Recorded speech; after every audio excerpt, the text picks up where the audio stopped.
छत्तीसगढ़ के माटीपुत्र, संघर्ष, सेवा और समर्पण की प्रतिमूर्ति मुख्यमंत्री श्री विष्णुदेव साय जी। छत्तीसगढ़ की पावन धरा पर जन्मे श्री विष्णुदेव साय जी का जीवन संघर्ष, सेवा और समर्पण की मिसाल है। एक छोटे से गांव बगिया से राष्ट्रीय राजनीति तक का उनका सफर आसान नहीं था, लेकिन उनकी मेहनत, ईमानदारी और दृढ़ इच्छा शक्ति ने उन्हें इस पथ पर निरंतर आगे बढ़ाया। परिवार में मैं सबसे बड़ा भाई था। मेरे से 3 छोटे भाई थे। चिंता थी कि भाइयों को बढ़ाना है, माताजी को संभालना है, हमारी दादी माँ को संभालना है। लेकिन भाग्य में था, जनता का आशीर्वाद था, भगवान की दया थी कि आज जो हम सोचे भी नहीं थे वो सब हो रहा है और छत्तीसगढ़ की सेवा का अवसर मिला है। उनका जीवन आदिवासी समाज के उत्थान के लिए संघर्ष और सेवा की गाथा है। 21 फरवरी 1964 को जशपुर जिले के एक आदिवासी कृषक परिवार में जन्मे विष्णुदेव साय जी ने अपने पिता से जनसेवा के संस्कार सीखे। बचपन से ही उन्होंने समाज के प्रति समर्पण का भाव देखा और वहीं से उनके भीतर सेवा का बीज अंकुरित हुआ।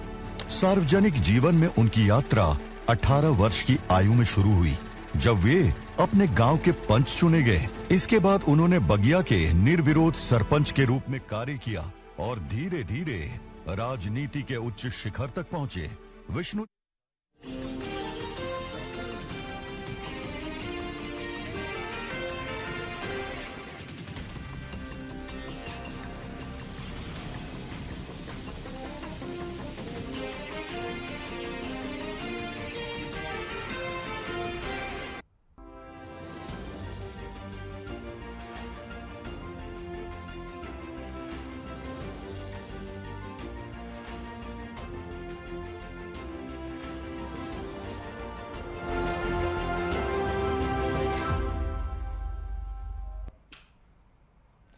नमस्कार, बहुत स्वागत है आपका डिबेट लाइव बड़ी बहस मध्य प्रदेश में। मैं हूं आपके साथ अमित शर्मा। भोपाल में ग्लोबल इन्वेस्टर समिट यानी जीआईएस की तैयारियां जोरों पर हैं। सरकार इसे निवेश का महासंगम बता रही है, लेकिन विपक्ष का दावा है कि यह सिर्फ घोषणाओं और वादों का खेल है। कांग्रेस ने आज समिट पर एक पुस्तक विमोचित कर सरकार के दावों को कटघरे में खड़ा किया। तो क्या जीआईएस 2025 प्रदेश की अर्थव्यवस्था में क्रांतिकारी बदलाव लाएगा या ये सिर्फ एक राजनीतिक इवेंट बनकर रह जाएगा? आज इसी विषय पर हम चर्चा करेंगे। चर्चा की शुरुआत से पहले देखिए ये रिपोर्ट।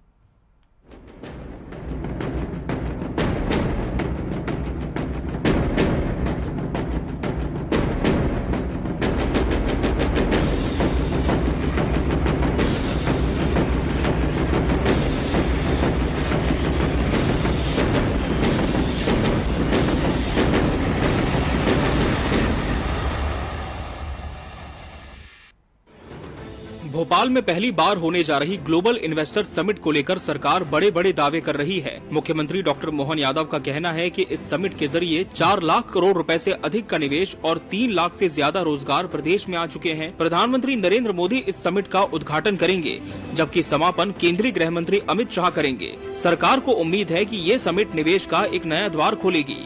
जीआईएस का आखिरी दौर चल रहा है और आज है 21 तारीख। परसों यशस्वी प्रधानमंत्री हमारे बीच अपने प्रदेश की धरती पे आएंगे और छतरपुर से होते हुए सायंकाल भोपाल में आएंगे। राजा भोज की नगरी भोपाल एक दुल्हन की तरह सज करके अपनी पलक पावड़े बिछा करके भोपाल वासी भी हमारे आगंतुक अतिथियों का इंतजार कर रहे हैं और उम्मीद कर रहे हैं कि विकास के मामले में ये मील का पत्थर साबित होगा। वहीं दूसरी ओर कांग्रेस ने इस समिट को लेकर सरकार की नीयत और नतीजों पर सवाल उठाए हैं। कांग्रेस का दावा है कि पिछले जीआईएस आयोजनों में किए गए वादे सिर्फ कागजों में सीमित रह गए। प्रदेश अध्यक्ष जीतू पटवारी ने कहा कि सरकार निवेश की बात तो करती है, लेकिन इन्वेस्टर्स को उचित माहौल नहीं मिल पाता। कांग्रेस ने जीआईएस वादे, दावे और हकीकत नामक एक पुस्तक जारी कर सरकार की नीतियों पर सवाल खड़े किए। मध्य प्रदेश में निवेश की स्थिति 2023 जैसे 7 हो गई, 8वीं अब है। इसमें 32 लाख करोड़ का इससे पहले इन्वेस्टमेंट हुआ है। इसके अलग अलग सरकार ने, मुख्यमंत्री शिवराज जी ने बयान दिए और आप लोगों ने हेडिंग बनाई, मीडिया ने पूरा एक्सपोजर दिया उस बात में। निर्मित आंकड़े ये बताते हैं कि 10% ही जो 32 लाख करोड़ की हमने बात की थी, 10% हम उसमें पास हुए हैं, बाकी हम पास नहीं हो पाए। ये हमारी बात नहीं है, सरकार की बात है। वहीं नेता प्रतिपक्ष उमंग सिंघार ने भी सरकार पर निशाना साधा। कहा कि प्रदेश में उद्योगों की असीम संभावनाएं हैं, लेकिन सरकार की नीति स्पष्ट नहीं है। उन्होंने आरोप लगाया कि सरकार सिर्फ बड़ी कंपनियों को लाभ पहुंचा रही है, जबकि छोटे उद्योगों और स्थानीय व्यापारियों की अनदेखी हो रही है। बड़ा करोड़ों रुपए आप जनता का पैसा खर्च कर रहे हो, लेकिन आप छोटे लोगों के बारे में नहीं सोचते हो। हथकरघा की बात करूंगा, चंदेरी, महेश्वरी, बाग प्रिंट, ये छोटे छोटे गरीबों के घर चलते हैं। जब कोई उद्योग लगाता है, नए उद्योग, उसको 33 केवीए का कनेक्शन लेना पड़ता है और उसके लिए सरकार 18 लाख रुपए जमा कराती है।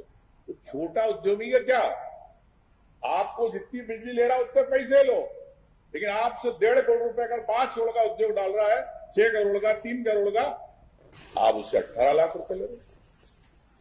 ये कैसी नीति, ये कैसा आप उद्योग के लिए आप एनवायरमेंट तय करेंगे? विदेशों से निवेशकों को आकर्षित करने के लिए यूके, जापान और जर्मनी तक का दौरा किया गया। सरकार का कहना है कि GIS 2025 के जरिए मध्य प्रदेश को एक निवेश हब बनाया जाएगा। मुख्यमंत्री का दावा है कि राज्य में सकारात्मक माहौल तैयार हुआ है, लेकिन सवाल ये है कि GIS 2025 से मध्य प्रदेश को क्या वाकई निवेश और रोजगार मिलेगा, या ये सिर्फ एक भव्य आयोजन बनकर रह जाएगा? क्या सरकार के दावे हकीकत में बदलेंगे या कांग्रेस के आरोप सही साबित होंगे? Bureau report, TV 24 news.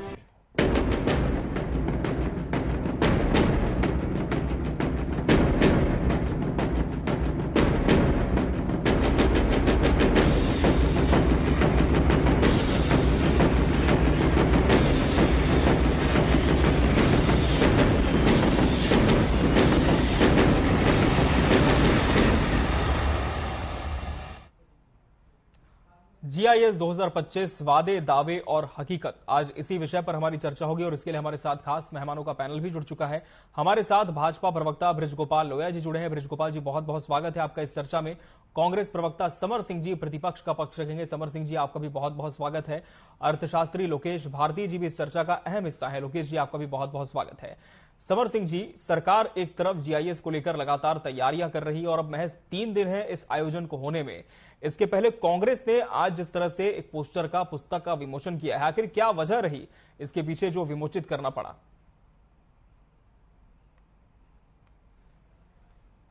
जी, करती है इस देश के लोगों को बदलाने के लिए, जी, उसको बेनकाब करने का कार्य।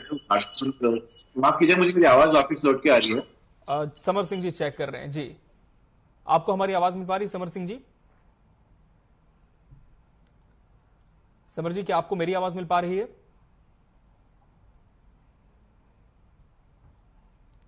समर सिंह जी, क्या आप मुझे सुन पा रहे हैं? चलिए इनसे संपर्क करने की कोशिश करते हैं। बृजगोपाल लोया जी, कांग्रेस कह रही है कि जो वादे किए गए थे पिछले समिट्स के दौरान वो पूरे नहीं हुए और अब इस पुस्तक के माध्यम से हम प्रदेश की जनता को बताएंगे कि अगर मध्य प्रदेश में निवेश नहीं आया तो इसका असल गुनहगार कौन है। देखिए शर्मा जी, सबसे पहले तो मैं इस बात पर बड़ा प्रश्न चिन्ह उठाता जी कि जब 24 और 25 तारीख को मध्य प्रदेश में ग्लोबल इन्वेस्टर समिट हो रही है जी, तब कांग्रेस पार्टी, चाहे वो जीतू पटवारी हो चाहे उमंग सिंघार हो, पूरी पार्टी क्या करना चाहिए जी, ये मध्य प्रदेश को बदनाम नहीं कर रहे हैं क्या ये इसके लिए लोगों को प्रेरित नहीं कर रहे हैं कि मध्य प्रदेश में निवेश मत करिए? क्या इसका सीधा सीधा मतलब ये नहीं है कि जो आज पूरी दुनिया के इन्वेस्टर्स का हॉट डेस्टिनेशन मध्य प्रदेश बना हुआ है, क्या यहाँ से उनको बहकाकर मध्य प्रदेश में ना करें, ये रणनीति नहीं दिखती है क्या आपको? दूसरी बात, कुछ बातों पर बड़ा दुख भी होता है, निजी तौर पर होता है, मैं बिल्कुल राजनीतिक टिप्पणी नहीं कर रहा। उमंग सिंघार जी अभी कह रहे थे कि चंदेरी और बाग प्रिंट के लिए सरकार काम नहीं कर रही है। अब उनको नेता प्रतिपक्ष है और उन्हें ये नहीं मालूम है कि इसके लिए भोपाल में इस इन्वेस्टर समिट के साथ ही अलग से प्रदर्शनी भी लग रही है। हमारे चंदेरी के जो निर्माता है साड़ियों के, जो चंदेरी वस्त्रों का निर्माण करते हैं, उनको अलग से प्लेटफॉर्म यहीं भोपाल में मुहैया कराया जा रहा है, बाग प्रिंट के लिए कराया जा रहा है। और ये सब मध्य प्रदेश में जितनी भी हमारी जितनी भी ऐसी चीजें हैं जिनकी ग्लोबल ब्रांडिंग हो सकती है, उसके लिए सरकार की है। ये मतलब ये थोड़ा सा आश्चर्य का विषय है कि नेता प्रतिपक्ष को ये जानकारी। आऊंगा समर जी। तीसरी बात जो आप कहते हैं, थोड़ा उसका मिलान तो कर लीजिए। 20 वर्षों से भारतीय जनता पार्टी की सरकार है, हम लगातार इन्वेस्टर समिट कर रहे हैं, मध्य प्रदेश को आगे ले जाने के लिए काम कर रहे हैं। मैं सिर्फ 1 मिनट का समय आपसे चाहूंगा। 2003 का मध्य प्रदेश, जिसमें न बिजली, न सड़कें, न पानी, तो सबसे पहले हमने उस इंफ्रास्ट्रक्चर का निर्माण किया जिससे रोजगार और उद्योग आते हैं, तो हमने उसको कंप्लीट किया। 90,000 किलोमीटर सड़कें वर्सेस आज 5,12,000 किलोमीटर शानदार सड़कें। 2900 मेगावाट बिजली का उत्पादन, आज 18,000 मेगावाट बिजली की आपूर्ति। ये फर्क है जो दिखाई दे रहा है। 23,000 करोड़ का मध्य प्रदेश का बजट, आज 3,75,000 करोड़ का। मध्य प्रदेश की 11,000 रुपए प्रति व्यक्ति आए 2003 की, आज 1,41,000 रुपए, जैसे 2,82,000 करने का लक्ष्य माननीय मुख्यमंत्री डॉक्टर मोहन यादव जी ने रखा है। तो आप थोड़ा जो भी आलोचना करें, देखिए राजनीति में हर आलोचना का स्वागत है, क्योंकि ये लोकतंत्र है और आप विपक्ष में है। निश्चित है सरकार की कमी होगी, गलती होगी, तो उस पर पूरा उंगली उठाने का आपको अधिकार है। परंतु जब आप भारतीय जनता पार्टी पर उंगली उठाएं या सरकार को समझाइश दें, तो उसमें कृपा करके इस बात का विशेष ध्यान रखें कि कहीं इससे मेरा मध्य प्रदेश तो बदनाम नहीं होता, कहीं ऐसा तो नहीं कि मेरे मध्य प्रदेश के हित इससे प्रभावित होते हो। परंतु आज कांग्रेस पार्टी ने जो किया है वो मध्य प्रदेश के हितों को प्रभावित करने वाला है। मध्य प्रदेश के युवाओं के सपने निश्चित तौर पर आलोचना की जानी चाहिए, जहां कमियां हैं समर सिंह जी उसे बताना भी चाहिए। लेकिन समिट से पहले ही क्या कांग्रेस ये मानकर चल रही है कि जो दावे किए जा रहे हैं वो पूरे नहीं हो पाएंगे, धरातल पर सच नहीं दिखेंगे, निवेश नहीं आ पाएगा मध्य प्रदेश में? जी देखिए, कांग्रेस पार्टी ये चाहती है कि यहाँ के जनता को और इन्वेस्टर्स को मध्य प्रदेश की सरकार की झूठी जो चीजें हैं उससे अवगत कराना। ठीक है जी। कारण यह है कि कहीं से अगर कोई निवेशक यहाँ पे आता है तो उसके साथ में चीटिंग होती है। भारतीय जनता पार्टी से चीटिंग करती है, अगर वो चीटिंग हो जाती है तो में जो मध्य प्रदेश की छाप है वो भूली जाएगी। तो उसी चीज को रोकने के लिए पहली बात तो ये, और जहाँ की जनता को विश्वास दिलाने के लिए, दिखाने के लिए कि जिस पार्टी को आप मैंडेट देकर भेज रहे हैं वो सिर्फ आंकड़ों में आपका कल्याण कर रही है, लेकिन धरातल की जो स्थिति है वो बहुत गंभीर है। यहाँ पर आप देखिए जी, जितनी भी बातें लोया जी करेंगे या भारतीय जनता पार्टी के लोग करेंगे वो आपको सिर्फ आंकड़ों में दिखेगा, लेकिन आप सड़क पर जाके देखिए, बेरोजगारी आप देखिए, यहाँ पर आप करप्शन देखिए, तो आपको स्थिति बहुत भयावह नजर आएगी। तो कुल मिला के बात है कि भारतीय जनता पार्टी का अगर इतिहास को हम उठा कर देखें तो इन्होंने कभी भी कंस्ट्रक्टिव काम कोई किया ही नहीं, डिस्ट्रक्टिव ये पार्टी रही हमेशा। ये पहले अगर इनके पूर्व के संगठन को देखें तो अंग्रेजों का साथ देना, देश को विभाजन करने वाली नीतियां बनाना, हिंदू मुसलमान को लड़वाना, भाई के खिलाफ खड़ा करना, विपक्षी दल को जो है खत्म करने का प्रयास करना, मंदिर मस्जिद को तोड़वाना, जो जमीन खोद के जो है इन्होंने कभी भी जो है कंस्ट्रक्टिव काम देश के प्रति कुछ नहीं किया, इसलिए इनको उस चीज की आदत भी नहीं है। और इनका जो कुल जितना भी जो निर्माण बोलिए, जितना भी इनका विकास बोलिए, ये इस पार्टी और इनके लोगों के इर्द गिर्द ही घूमता हुआ दिखेगा आपको। ये सिर्फ अपनी छवि चमकाते हैं। डॉक्टर मोहन यादव जैसे विदेश दौरे पर थे, जापान जैसा देश आज हमारा कंट्री पार्टनर बन रहा है इस समिट में, तो क्या आप नहीं मानते कि एक बेहतर अवसर हो सकता है मध्य प्रदेश के लिए? समर सिंह जी, आऊंगा ब्रिज गोपाल जी, जवाब लूंगा आपसे। जी देखिए क्या होता है ना कि कोई हमको इनका पुराना रिपोर्ट कार्ड तो देखना पड़ेगा ना कि इन्होंने क्या पाया है। अब जब बच्चा कोई 9th में होता है, 10th में जाता है ना, ऐसा तो नहीं कि डायरेक्ट आप उसको किसी अच्छी ऊंची वाली क्लास में आप उसको ट्रांसफर कर देते हैं, ऐसा नहीं होता यह है कि आप जो पुराने आपने किए हुए काम है उसके बिहार पे ही आपको आगे जज किया जाता है। और उनका अगर जजमेंट आप देखिए तो पिछले 20 साल का रिपोर्ट कार्ड आज कांग्रेस पार्टी और हमारे नेताओं ने आज के सामने रखा है। आप उसमें देखिए, और ये आंकड़े जो है हमने मनगढ़ंत नहीं है, इन्हीं के संगठनों के और इन्हीं अखबारों के माध्यम से एसोचैम के जो आंकड़े हैं वही हमने प्रस्तुत किए, हमने कुछ नई चीज लाके नहीं दी है। बस ये है कि इनको उसको स्वीकार करने में बहुत समस्या हो रही है। क्या होता है, आलोचकों को रखना बहुत जरूरी होता है, विपक्ष का होना बहुत जरूरी है एक लोकतंत्र के अंदर, लेकिन ये आलोचक को दुश्मन मानते हैं और हमारी किसी बात को मानने के लिए तैयार नहीं। इसलिए भले जीतते जा रहे होंगे 40-42 लाख जो है फर्जी वोटर हर प्रदेश में बना के जीत जरूर रहे हैं, लेकिन भारत मध्य प्रदेश की जनता का जो है विकास नहीं हो पा रहा है। विकास किनका हो रहा है? विकास भारतीय जनता पार्टी के लोगों का हो रहा है। ठीक है, लोकेश भारती जी से जवाब ले लेता हूं, फिर मैं बृजगोपाल जो लोया जी करूंगा।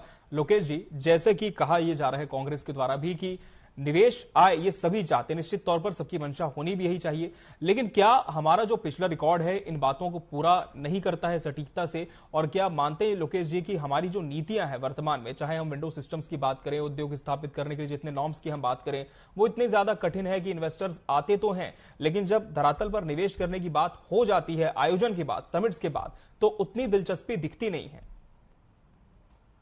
देखिए अमित जी, आपने पूछते पूछते ही कुछ चीजों का जवाब दे दिया। सबसे पहला प्रश्न आपका ये था कि क्या इन्वेस्टमेंट हमारे पास में आएगी। जी। जर्मनी के प्रोफेसर हैं, प्रोफेसर डैनियल, उनको कोट कर रहा हूँ यहाँ पर मैं, तो उनका ये मानना है कि किसी भी इन्वेस्टर समिट्स में अगर हम लोग देखें, क्योंकि ये डेवलप्ड कंट्रीज हैं, 3 पिलर्स होते हैं जिसकी बेसिस के ऊपर आपके यहाँ पर इन्वेस्टमेंट आएगी। और मैं चाहता हूँ कि अगर माननीय मुख्यमंत्री जी इस प्रोग्राम को देख रहे हैं या उनके लोग देख रहे हैं, तो ये मेरे और कुछ सजेशन इसमें लें। जी जी। पहला ये कि ट्रस्ट, भरोसा। जी। अब बिजनेस क्या है? बिजनेस एक भरोसा है। बिल्कुल। आपके पास में भरोसा है, अब हो सकता है आप ये कहें कि ये तो समय लगेगा इसमें। तो देखिए, मैं देख रहा हूँ पिछले 10-12 साल से तो सरकार है हमारे देश में, तो क्या हम सक्षम हुए हैं भरोसा बनाने में? नंबर 1 चीज। जी। दूसरी चीज, अगर भरोसा है तो इन्वेस्टमेंट आता है, लेकिन उसके लिए आपके पास में एक पब्लिक इंफ्रास्ट्रक्चर होना चाहिए। अब आप लोगों ने इंफ्रास्ट्रक्चर सुना होगा, लेकिन एक नया टर्म है पब्लिक इंफ्रास्ट्रक्चर। जी। पब्लिक इंफ्रास्ट्रक्चर से मतलब मेरा यह है कि अगर मैंने इन्वेस्टमेंट किया तो क्या यहाँ पर काम करने वाले लोग हैं? अगर हम लोग देखें तो हम एक जनजातीय प्रदेश हैं, और जनजातीय प्रदेश में आप देखेंगे ज्यादातर लोग जो है अनस्किल्ड हैं। और इंडस्ट्रीज के लिए हम लोगों को की जरूरत होती है, सेमी स्किल्ड जो पर्सन उसका और काम हो जाएगा। तो क्या हमारे पास पब्लिक इंफ्रास्ट्रक्चर है? जी। और तीसरी चीज अकाउंटेबिलिटी है ना। देखिए, इन्वेस्टमेंट होना नहीं होना ये बहुत बात की बातें हैं, है ना। सबसे पहले तो शुभकामनाएं मेरी ये है कि मध्य प्रदेश में और भोपाल हमारे राजधानी में जो है ये 8th नंबर की जो इन्वेस्टमेंट समिट है वो होने वाली है, और मैं दिल से चाहता हूं कि इन्वेस्टमेंट जो समिट है वो सक्सेसफुल हो। बिल्कुल। लेकिन क्या होता है ना कि भावुकता से जो है वो आर्थिक नीतियां नहीं बनाई जाती है ना। तो मेरा मन तो चाहता है, लेकिन क्या सरकार अकाउंटेबिलिटी लेने को तैयार है? तो ये 3 अमित जी पिलर्स होते हैं जिसकी बेसिस के ऊपर कोई भी इकोनॉमी अंडर डेवलप से डेवलपिंग और डेवलपिंग से डेवलप बनती है। एक चीज। दूसरा कि क्या इन्वेस्टमेंट आएंगी, जैसे कि हमें हमेशा ट्रैक रिकॉर्ड देखना चाहिए। अब 2019 में क्या हुआ कि लगभग 2.35 लाख करोड़ इन्वेस्टमेंट जो है प्रस्तावित हुआ जी। और हम लोग देखेंगे लगभग 60% जो है एमओयू साइन हुए थे, जो धरातल पे जाके एक्टिव नहीं हो पाए जी। तो अभी भी क्या है कि माननीय मुख्यमंत्री जी चाहते हैं कि ऑन द स्पॉट हम लोग एमओयू रजिस्टर करेंगे और आप लोगों को जो भी सुविधा चाहिए हम दे देंगे। बहुत अच्छी बात है, लेकिन पिछली बार का रिकॉर्ड ये बोल रहा है कि आपने 60% एमओयू तो वहां साइन की है, लेकिन वो धरातल पे पूर्ण रूप से एक्टिव नहीं हो पाए। और ये मैं नहीं बोल रहा हूँ, ये Madhya Pradesh industrial development report बोल रही है, खुद मध्य प्रदेश सरकार की है। नंबर 2 चीज की हम लोग इन्वेस्टमेंट क्यों करवा रहे हैं या इन्वेस्टर समिट्स क्यों करवा रहे हैं? अभी हाल ही में रीजनल समिट्स हुई, हम लोगों ने डिबेट की थी इसी चैनल पे। फिर अब ग्लोबल इन्वेस्टर समिट्स हो रही है। पूरा जो ऑब्जेक्टिव है वो है एम्प्लॉयमेंट जनरेशन का, ये किस तरह से एम्प्लॉयमेंट अपॉर्चुनिटीज क्रिएट है। मैं आपको पिछली बार का रिकॉर्ड बताता हूँ।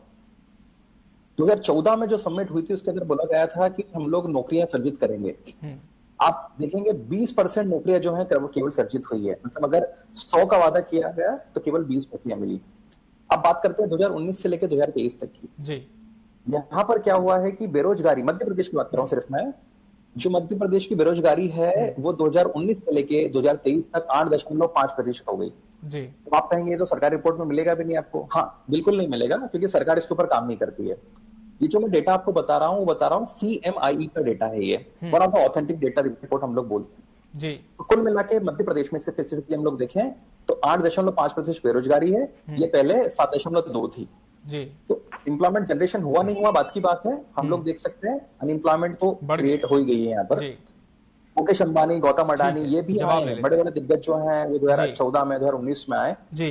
और बहुत वादे निश्चित तौर पर बहुत हुए, लेकिन बृजगोपाल लोया जी, ये जो 3 चीजों का जिक्र लोकेश भारती जी ने किया है, ट्रस्ट, पब्लिक इंफ्रास्ट्रक्चर और अकाउंटेबिलिटी, क्या मानते हैं कि आज हमारी प्रदेश सरकार निवेशकों को ये तीनों ही चीजें देने के लिए प्रतिबद्ध है और निवेश आएगा? देखिए, पहले तो मैं ये स्वीकार करता हूं कि यदि 100 वादे होते हैं तो ये निश्चित सत्य है कि वो एमईयू 100 के 100 धरातल पर नहीं आ। पहले इस बात को और हमें किसी तरह का झूठ बोलने कोई आनंद नहीं आता है, क्योंकि जो लोग झूठ बोलते हैं उनकी चोरी कल पकड़ी जाती है और परसों जनता उन्हें रिजेक्ट करके बाहर कर देती है। तो देखिए लोकतंत्र है, इसमें कोई झूठ की गुंजाइश नहीं है। एक बात मैं हमारे साथी जो अर्थशास्त्री हैं उनकी कुछ बातों से सहमति रखता हूँ, कुछ से नहीं रखता हूँ। कुछ से इसलिए नहीं रखता हूँ कि कुछ बातें मैं ग्राउंड लेवल पर देख रहा हूँ, लगातार देख रहा हूँ। देखिए 2001 में जिस मंडीदीप की आबादी लगभग 30,000 थी, आज वहां 1.5 लाख है। ये आबादी कहां से आई? ये आप मंडीदीप जाएंगे, पूरे देश भर के लोग आपको वहां मिलेंगे। मध्य प्रदेश का ऐसा कोई जिला नहीं है जहां के लोग नहीं मिलेंगे। यदि मध्य प्रदेश में बढ़ती आबादी आप देख रहे हैं तो सबसे ज्यादा कहां देख रहे हैं? औद्योगिक क्षेत्रों में, चाहे मंडीदीप का हो, चाहे पीलू खेड़ी का हो, चाहे पीथमपुर का हो, चाहे घाटा बिल्लौद का हो। वो अपने आप में बता रहे हैं कि नहीं रोजगार बढ़ रहा है, रोजगार मिल रहा है। एक बात और, नए नए जगहों पर इंडस्ट्री गई। क्या आपने कभी कल्पना की थी कि बुधनी में ट्राइडेंट होगा, बुधनी में ओसवाल होगा? नहीं किया था। क्या हमने कभी कल्पना की थी आज के 10 वर्ष 12 वर्ष पूर्व कि मध्य प्रदेश में इन्फोसिस और टीसीएस के कैंपस होंगे? आपको याद करिए, जब मध्य प्रदेश में टीसीएस और इन्फोसिस का एमओयू हो रहा था तब भी कांग्रेस पार्टी ने इसी तरह के सवाल उठाए थे, परंतु आज पूरा सुपर कॉरिडोर आईटी कंपनियों से भरा हुआ है। मैं ये कहता हूं, देखिए हमने ये दावा कभी नहीं किया है कि जो हमने मन में कल्पना की थी, जो आदर्श स्थितियां हैं वो आ गई हैं, नहीं आई हैं। परंतु औद्योगिक रूप से बेहद पिछड़ा मध्य प्रदेश, जिसकी औद्योगिक विकास दर 0.6% माइनस में थी, वो 0.6% से निकलकर अगर प्लस में 26% गई है तो कहीं ना कहीं ये सरकार के एफर्ट के बिना संभव नहीं होता है। क्योंकि देखिए 2 चीजें हैं, एक तो इन्वेस्टमेंट फ्रेंडली एनवायरनमेंट होना चाहिए और इन्वेस्टमेंट सिक्योर हो, इसके लिए इंफ्रास्ट्रक्चर होना चाहिए। सरकार ने दोनों में काम किया। आज मध्य प्रदेश देश का एकमात्र राज्य है जिसके पास 1 लाख एकड़ से ज्यादा इंडस्ट्रियल लैंड बैंक है। अकेले हम राज्य हैं, हमारे पास हम इलेक्ट्रिसिटी सरप्लस स्टेट हैं। क्यों निवेश नहीं आएगा? और हम ये फिर से कहते हैं, हो सकता है कि इन्वेस्टर समिट में कुछ लोग एमओयू करें और बाद में धरातल पर ना उतरे। और एक छोटी बात और कह के बात खत्म करता हूँ, इस इन्वेस्टर समिट को तो आपको और अलग तरीके से देखना पड़ेगा, क्योंकि इस इन्वेस्टर समिट को करने से पहले माननीय मुख्यमंत्री जी ने 7 रीजनल इन्वेस्टर समिट करी जो रीजन्स में, और दूसरा एक और काम किया, देश के अलग अलग हिस्सों में और देश के बाहर, इंग्लैंड में भी, फ्रांस में भी और जापान में भी, वहां जाकर भी रोड शो किया, इन्वेस्टर से 1 to 1 बात की। और आज निश्चित है, देखिए आने वाला समय बहुत आगे नहीं है, 24 और 25 तारीख को ये समझ आ जाएगा कि जो हमारे प्रयास थे वो कितने धरातल पे उतरे, और आने वाले 2 साल में ये सब समझ में आ जाएगा कि जो हम कल्पना कर रहे हैं कि आने वाले 4 वर्षों में मध्य प्रदेश में 20 लाख नए रोजगार सृजित होंगे, तो कुछ छुपा नहीं रहने वाला है। मगर हमारा जो कहना है वो ये है कि आज मध्य प्रदेश को एकजुटता के साथ जो इन्वेस्टर आ रहे हैं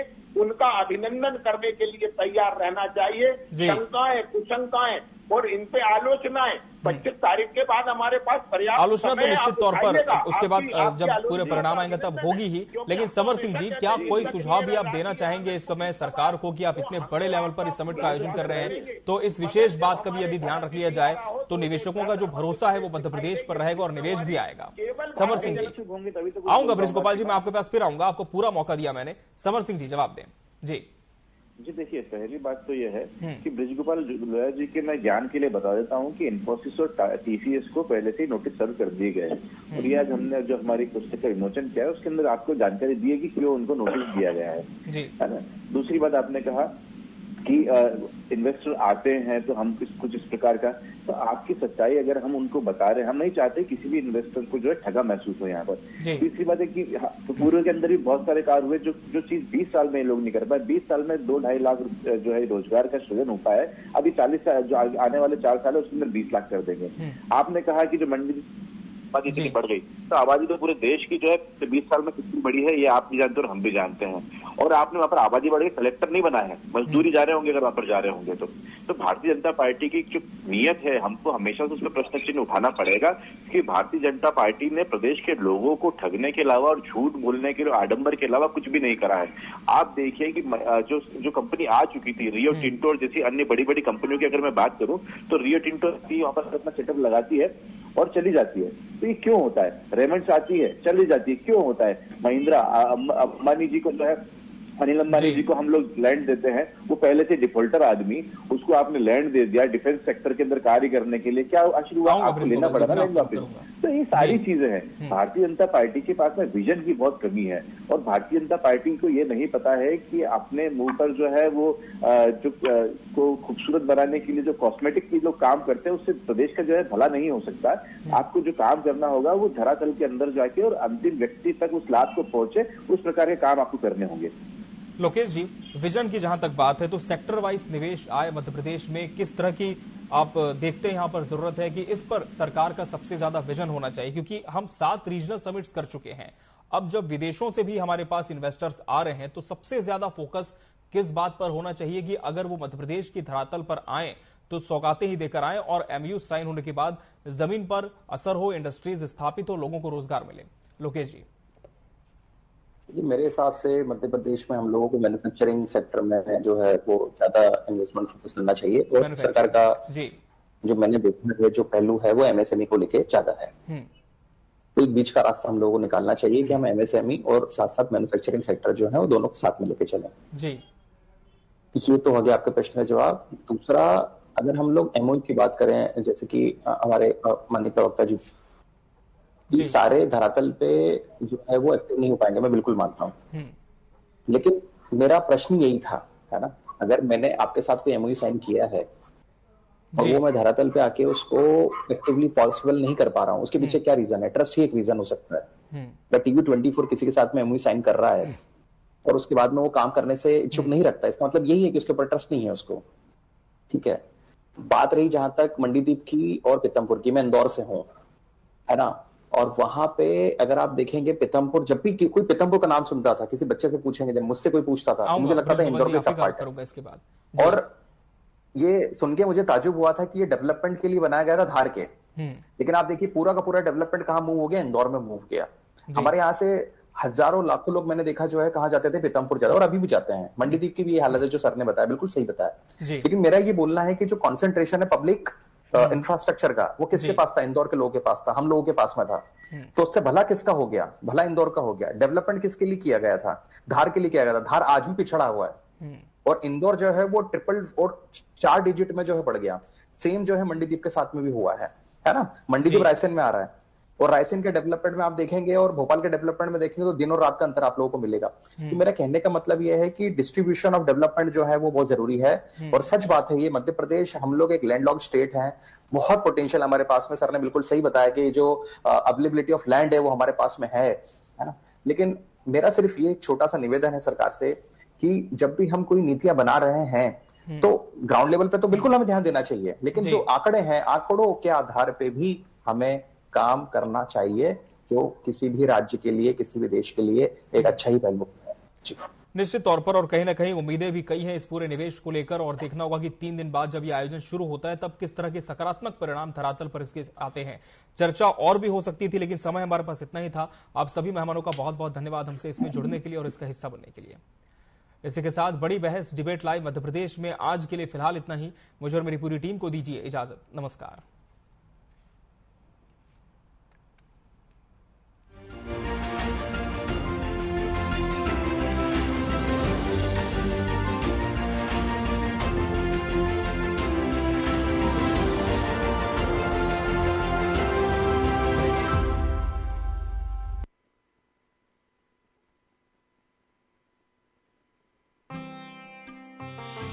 श्री सभाजीत यादव, पूर्व IAS मुख्य संरक्षण न्याय मंच की ओर से आप सभी देशवासी एवं प्रदेशवासियों को अंतर्राष्ट्रीय मातृभाषा दिवस की हार्दिक शुभकामनाएं।